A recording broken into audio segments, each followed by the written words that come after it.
உலகிலேயே மிகவும் விலை உயர்ந்த ரோஸ் இருக்குங்க. அந்த ரோஸ் என்னன்னு பார்த்தீங்கன்னா, ஜூலியட் ரோஸ் தான். ஆமாம், இந்த ஜூலியட் ரோஸோட விலை என்ன இருக்கும்னு நீங்கள் கெஸ் பண்ணீங்களா? 130 கோடி ரூபாய் அப்படின்னு நம்ப முடியுதா? ஆமாங்க, இந்த ரோஸோட விலை 130 கோடி ரூபாய். இந்த ரோஜாக்கு ஏன் ஜூலியட் ரோஸ் அப்படின்னு பேர் வச்சாங்கன்னு பார்த்தீங்கன்னா, ஷேக்ஸ்பியர் எழுதின ட்ராமாவில் ஒரு பிரபலமான ட்ராமாவாக இருக்கிற ரோமியோ ஜூலியட்டில் ஜூலியட் கதாபாத்திரத்தோட நினைவாக தான் வந்து இந்த ரோஜாக்கு ஜூலியட் ரோஸ் அப்படின்னு பேர் வச்சுருக்காங்க. இதை கண்டுபிடிச்சவர் யாருன்னு பார்த்தீங்கன்னா, புகழ்பெற்ற பூக்களின் நிபுணரான டேவிட் ஆஸ்டின் அப்படிங்கிறவர் தான் இந்த ரோஜாவை உருவாக்கியிருக்காரு. இந்த ரோஜாவை உருவாக்குறதுக்கு அவருக்கு 15 ஆண்டுகள் ஆயிருக்கு.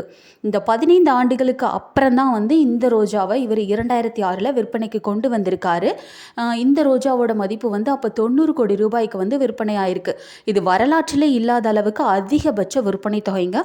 தற்போது இதோட விலையின் மதிப்பு அப்படின்னு நம்ம இந்திய ரூபாயில் எடுத்துக்கிட்டோம்னா 130 கோடி ரூபாயாக உயர்ந்துள்ளது. இந்த ஜூலியட் ரோஸ் அப்படிங்கிற பேருக்கு ஏற்ற மாதிரி இது ரொம்ப அழகாக இருக்கும் பார்க்குறக்கு. அது மட்டும் இல்லாமல் மற்ற ரோஸில் இருக்க மாதிரி இல்லாமல் இது ஒரு தனித்துவமான நறுமணத்தை கொண்டிருக்கு. அது மட்டும் இல்லாமல் இது 3 வருஷம் வரைக்கும் வாடாமல் இருக்குங்க. ஸோ இந்த ரோஸை வந்து டிப்ரெஷனாக இருக்கவங்க வந்து இதோட நறுமணத்தை மோந்து பார்த்தாங்கன்னா ஃப்ரெஷ் ஆயிடுவாங்களாமா. மன அழுத்தமும் வெகுவாக குறைஞ்சிரும் அப்படிங்கிறது தான் இந்த ரோஸோட இன்னொரு சிறப்பு.